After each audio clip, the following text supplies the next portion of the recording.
Hello friends, ನಮಸ್ತೆ. ನಾನಿವತ್ತು ಹಳೆ ಸೀರೆಯಿಂದ ಮ್ಯಾಟ್ ಮಾಡೋದು ಹೇಗೆ ಅಂತ ತೋರಿಸ್ತೀನಿ. ತುಂಬ ಸುಲಭವಾಗಿ ಅತಿ ಬೇಗ ಈ ಮ್ಯಾಟನ್ನು ನಾವು ತಯಾರಿಸ್ಕೋಬೋದು. ಇದಕ್ಕೆ ಬೇಕಾದಂಥ ಸಾಮಗ್ರಿಗಳು ಜಾಸ್ತಿ ಏನಿಲ್ಲ. ಈ ಥರ ಈ ಕ್ಯಾಟ್ ದಾರನ ನಾನು ಈ ಥರ ಚಿಕ್ಕ ಚಿಕ್ಕ ತುಂಡುಗಳನ್ನಾಗಿ ಮಾಡ್ಕೊಂಡಿನಿ. ಈ ದಾರ ಆದರೆ ಸ್ವಲ್ಪ ಗಟ್ಟಿಯಾಗಿ ಕೂತ್ಕೊಳ್ಳುತ್ತೆ. ಆಮೇಲೆ ಹಳೆ ಸೀರೆಗಳು, ನಾನು ಒಂದು ಮ್ಯಾಟ್ ಮಾಡೋಕ್ಕೆ 3 ಸೀರೆ ತೊಗೊಂಡಿದ್ದೀನಿ. ಈ ಥರ ಕಟ್ಕೊಂಡಿನಿ 3 ಸೀರೆಗಳು. ಈ ಥರ ಇದನ್ನು ಇಲ್ಲಿ ಕಟ್ಕೊಂಡು ಯಾವ ಥರ ಮ್ಯಾಟ್ ಮಾಡಬೇಕು ಅಂತ ತೋರಿಸ್ತೀನಿ. ಈ ಥರ 3 ಸೀರೆನ ಈ ಥರ ಕಟ್ಕೊಂಡ್ಬಿಟ್ಟು ನಾನು ಈ ಜಡೆ ಹೆಣ್ಕೊತೀನಿ ಬಿಗಿಯಾಗಿ.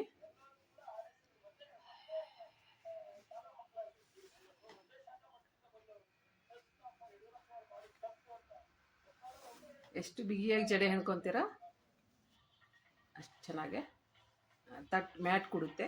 ಈ ಥರ ಫುಲ್ ಹೆಣಿಬೇಕು 3 ಸೀರೆನ.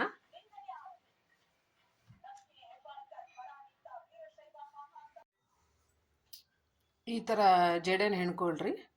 ಹಿಂಗೆ ತುದಿಯಿಂದ ಬಿಗಿಯಾಗಿ ಸ್ವಲ್ಪ ಹಿಡ್ಕೊಂಡ್ರೆ ಮ್ಯಾಟ್ ಚೆನ್ನಾಗಿ ಕೊಡುತ್ತೆ.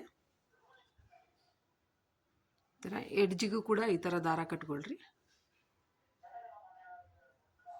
ಈ ಥರ ಹೆಣ್ಕೊಂಡು ಈಗ ಇದರಿಂದ ಮ್ಯಾಟನ್ನು ಹೇಗೆ ಹೆಣಿಬೇಕು ಅಂತ ಹೇಳ್ತೀನಿ. ಈ ಥರ ದಬ್ಬಣ ಇದ್ರೆ ತೊಗೊಳ್ರಿ ಫ್ರೆಂಡ್ಸ್. ಫಸ್ಟು ಇಲ್ಲಿ ಪೀಸ್ ಮಾಡ್ಕೊಂಡಿನಲ್ಲ, ಈ ಥರ ದಾರ ಹಾಗೆ ಇಟ್ಕೊಳ್ರಿ ಇವನ್ನ, ಈ ಪೀಸ್ ದಾರನ. ಅದಕ್ಕಿಂತ ಮುಂಚಿತವಾಗಿ ಫಸ್ಟ್ ಒಂದು ಫೋಲ್ಡನ್ನು ನಾವು ದಬ್ಬಣದಿಂದ ಹಾಕೋಬೇಕು, ಯಾಕಂದರೆ ಕಷ್ಟ ಆಗ್ತೈತಿ. ನೀವು ಹಿಂಗನ ಹಾಕೋಬೋದು ದಬ್ಬಣದಿಂದ, ಇಲ್ಲ ಅಂತಂದ್ರೆ ಆ ಥರ ಪೀಸ್ನ ಕಟ್ ಮಾಡ್ಕೋಬೋದು. ಈಗ ಒಂದೇದ್ದು ಯಾವ ಥರ ಟೈಟಾಗಿರುತ್ತಲ್ಲ, ಒಂದೇದ್ದು ಯಾವ ಥರ ಅಂತ ತೋರಿಸ್ಕೊಡ್ತೀನಿ ನಿಮಗೆ.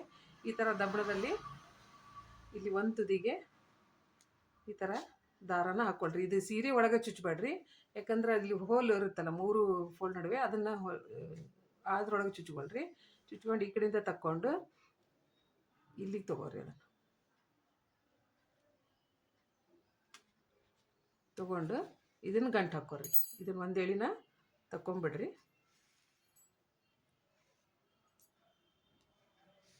ಒಂದು ಎಳಿನ ತಕ್ಕೊಂಡು ಪದೇ ಪೋಣಿಸ್ಕೊಂಡ್ರೆ ಚಿಂತಿಲ್ಲ. ಫಸ್ಟಿಗೆ ಒಂದೆರಡು ಕಷ್ಟ ಆಗ್ತಾವೆ. ಇವೆರಡನ್ನ ಈ ಥರ ಬಿಗಿಯಾಗಿ ಇದನ್ನು ಹಿಂಗೆ ಫೋಲ್ಡ್ ಮಾಡಿ ಇದು ಹೀಗೆ ಕೂಡಬೇಕು.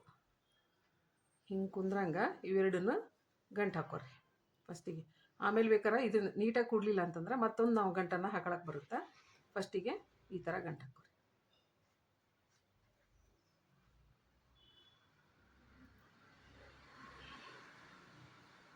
ಈ ಥರ 2ರಿಂದ 3 ಗಂಟೆ ಹಾಕಿಬಿಟ್ರೆ ಅದು ಬಿಗಿಯಾಗಿ ಒಟ್ಟ ಬಿಚ್ಚಲ್ಲ. ತಟ್ಟು ಹರಿದ್ರೂ ಕೂಡ ಈ ಕ್ಯಾಟ್ ದಾರ ಅಲ್ಲ, ಇದು ಬಿಚ್ಚಲ್ಲ.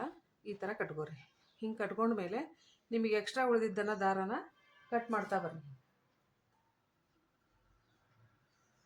ಈಗ ಈ ದಾರನ ಕತ್ತರಿಸ್ರಿ. ಲಾಸ್ಟಿಗೆ ಈ ಥರ ಕಟ್ಕೊತ ಬರ್ತಿರಲ್ಲ, ಇವು ನಿಮಗೆ ಜಾಸ್ತಿ ಎಕ್ಸ್ಟ್ರಾ ಅನಿಸಿದರೆ ಇವನ್ನ ತುದಿ ಕಟ್ ಮಾಡಿ ನಾವು ಗಂಟನ್ನು ಮಾತ್ರ ಅಲ್ಲಿ ಉಳಿಸ್ಬೋದು. ಇದೇ ಥರ ಇನ್ನೊಂದನ್ನು ಇಲ್ಲಿ ಹಾಕೋರಿ. ಸೇಮ್ ಇದು ಕೂಡ ದಬ್ಬಣದಲ್ಲೇ ಆಗಬೇಕು. ಫಸ್ಟಿಗೆ 2 ಮಾತ್ರ, ಆಮೇಲೆ ಕಟ್ ಮಾಡಿ ಇಟ್ಕೊಂಡ್ರೆ ತುಂಡಿನೂ ನಾವು ಮಾಡ್ಕೊಳೋಣಂತ. ಈಗ ಇವೆರಡು ಜಾಯಿಂಟ್ ಆಗಬೇಕು ತುದಿಗೆ. ಸೇಮ್ ಆಗಲೇ ತೋರಿಸಿದ್ನಲ್ಲ ಹಾಗೆ ಸೀರೆ ಒಳಗೆ ತೋರಿಸ್ಬೇಡ್ರಿ, ಯಾಕಂದ್ರೆ 3 ಹೋಲಿ ನಡುವೆ 3 ಸೀರೆ ಮಧ್ಯೆ ಒಂದು ಈ ಥರ ಹೋಲ್ ಬರುತ್ತಲ್ಲ, ಅಲ್ಲಿಗೆ ಚುಚ್ಕೋರಿ.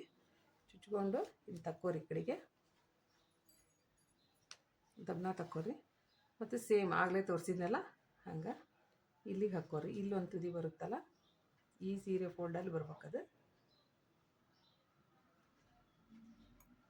ಮತ್ತು ಈಗ ಇದನ್ನು ಮತ್ತೆ ಆಗಲೇ ಹಂಗೆ ಸಣ್ಣದಾಗಿ ಕತ್ತರಿಸ್ಕೋರಿ ಫಸ್ಟ್, ಇಲ್ಲ ಗಂಟರ ಹಾಕ್ಕೋರಿ. ಬಿಗಿಯಾಗಿ ನೀವು ಎಷ್ಟು ಬಿಗಿಯಾಗಿ ಜಡೆ ಹೆಣ್ಕೊತೀರಿ ಅಷ್ಟು ಚಂದ ತಟ್ಟ ಬರುತ್ತೆ. ಆಮೇಲೆ ವಾಪಸ್ಸು ಎಷ್ಟು ಚಂದ ನೀವು ಗಂಟು ಹಾಕ್ಕೋತೀರಿ ಇವನ್ನ ದಾರನ, ಅಷ್ಟು ನೀಟಾಗಿ ತಟ್ಟು ಹರಿಯೋತನೂ ಹಾಗೆ ಇರುತ್ತೆ. ಇದು ನಿಮಗೆ ಎಕ್ಸ್ಟ್ರಾ ಅನಿಸಿದರೆ ಕಟ್ ಮಾಡಿ ತೆಗೆದುಬಿಡ್ರಿ. ಕಾಲಾಗೇನು ಸಿಕ್ಕೋಕೊಳ್ಳಲ್ಲ. ಎಕ್ಸ್ಟ್ರಾ ಅನಿಸಿದರೆ ಕಟ್ ಮಾಡಿ ತೆಗೀರಿ. ಅದು ಫೋಲ್ಡ್ ಏನು ಬಿಚ್ಚಂಗಿಲ್ಲ. ಇದು ಕೂಡ ಎಕ್ಸ್ಟ್ರಾ ಆಯಿತು, ಕಟ್ ಮಾಡಿ ತೆಗೀರಿ. ನೀವು ಪೋಣಿಸ್ಕೋಬೇಕಾರನ ಕಡಿಮೆ ಪೋಣಿಸ್ಕೋರಿ. ನಾನು ನಿಮಗೆ ತೋರ್ಸೋಕ್ಕಾಗಿ ಸ್ವಲ್ಪ ಜಾಸ್ತಿ ತೊಗೊಂಡಿದ್ದೆ. ಈ ಥರ ಮಾಡ್ಕೊರಿ. ಈಗ ಇದನ್ನು ಹೀಗೆ ಫೋಲ್ಡ್ ಮಾಡ್ತಾ ಅಲ್ಲೆಲ್ಲೆಲ್ಲೆಲ್ಲ ಹಿಂಗೆ ದಾರ ಕಟ್ತಾ ಬಂದರೆ ಒಂದು ದೊಡ್ಡ ಮ್ಯಾಟ್ ಸಿಗುತ್ತೆ ನಿಮಗಿದು ಜಸ್ಟ್ 2 ಕಾಲು ವರ್ಷಕ್ಕೆ ಕರೆಕ್ಟ್ ಆಗುತ್ತೆ. ಇಲ್ಲ ನಮಗೆ ಇನ್ನೂ ದೊಡ್ಡದು ಬೇಕು ಅಂತಂದ್ರೆ ನೀವೇನು ಮಾಡಬೇಕು, ಮತ್ತೊಂದು 3 ಸೀರೆನ ಹಾಕ್ಕೊಂಡು ಇದಕ್ಕೆ ಜಾಯಿಂಟ್ ಮಾಡ್ತಾ ಹೋಗ್ಬೋದು. ತೋರಿಸ್ತೇನೆ ನಿಮಗೆ ಅದನ್ನು.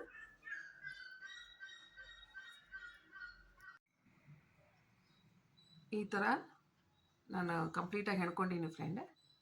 ಇದು ನೀಟಾಗಿ ಕೂತ್ಕೊಂಡಿದೆ. ಸ್ಟಾರ್ಟಿಂಗ್ ಸ್ವಲ್ಪ ರಫ್ ಆಗಿರುತ್ತೆ, ನೀವು ಯೂಸ್ ಮಾಡ್ತಾ ಹೋದಂಗೆಲ್ಲ ಅದು ಸ್ವಲ್ಪ ಸ್ಮೂತ್ ಆಗ್ತೈತಿ. ಈಗ ಇವನ್ನ ಕಟ್ಕೊಂಡಿನಲ್ಲ ದಾರಾನ, ನಿಮಗೆ ಎಕ್ಸ್ಟ್ರಾ ಅನಿಸಿದರೆ ಈ ಥರ ಕಟ್ ಮಾಡಿ ತೆಗೆದುಬಿಡ್ರಿ. ಅವನ್ನೆಲ್ಲ ಎಕ್ಸ್ಟ್ರಾ ಅನಿಸಿದರೆ ಅದೇನು ನಿಮಗೆ ಕಾಲಿಗೆ ತೊಡ್ರಾಕೊಳ್ಳಲ್ಲ, ಇದು ಕ್ಯಾಟ್ ದಾರ ಅಲ್ವಾ. ಎಕ್ಸ್ಟ್ರಾ ಅನಿಸಿದರೆ ಮಾತ್ರ ತಕ್ಕೋರಿ, ಇಲ್ಲ ಹಾಗೆ ಇದ್ರೂ ಏನು ಚಿಂತೆ ಇಲ್ಲ. ಇದು ಉಲ್ಟಾ ಕೂಡ ಈ ಥರ ಗಟ್ಟಿಗೆ ಅಂದ್ಕೊಂಡು ಸ್ಟಾರ್ಟಿಂಗ್ ಒಂದು 3-4 ದಿವಸ ಮಾತ್ರ ಈ ಥರ ರಫ್ ಆಗಿರುತ್ತೆ. ನೀವು ಇದಿಷ್ಟು ಸಾಕಾಗಲ್ಲ, ನಮಗೆ ಇನ್ನೂ ದೊಡ್ಡ ಮ್ಯಾಟ್ ಬೇಕಂತಂದರೆ ಮತ್ತೆ 3 ಸೀರೆ ತೊಗೊರ್ರಿ, ಮತ್ತೆ ಜಡೆ ಥರ ಹೆಣ್ಕೊಂಡು ಮತ್ತೆ ಇಲ್ಲಿಂದ ಸ್ಟಾರ್ಟ್ ಮಾಡ್ಕೋಬೇಕು. ಸ್ಟಾರ್ಟ್ ಮಾಡಿ ಮತ್ತೆ ರೌಂಡ್ ಹಾಕ್ಕೊಂಡು ಅದನ್ನು ಎಷ್ಟು ಬೇಕಾದರೂ ದೊಡ್ಡದು ಹಾಕ್ಕೋಬೋದು. ಆದರೆ ಒಂದು ಇಷ್ಟು ತಟ್ ಮಾಡ್ಬೇಕಂದ್ರೆ 3 ಸೀರೆ ಬೇಕು ನಮಗೆ. ಆಮೇಲೆ ಕ್ಯಾಟ್ ದಾರ ಇವಿಷ್ಟಿದ್ರೆ ಸಾಕು. 1 ತಾಸಲ್ಲಿ ಈ ಮ್ಯಾಟ್ ನಿಮಗೆ ರೆಡಿ ಆಗ್ತೈತಿ. Thank you.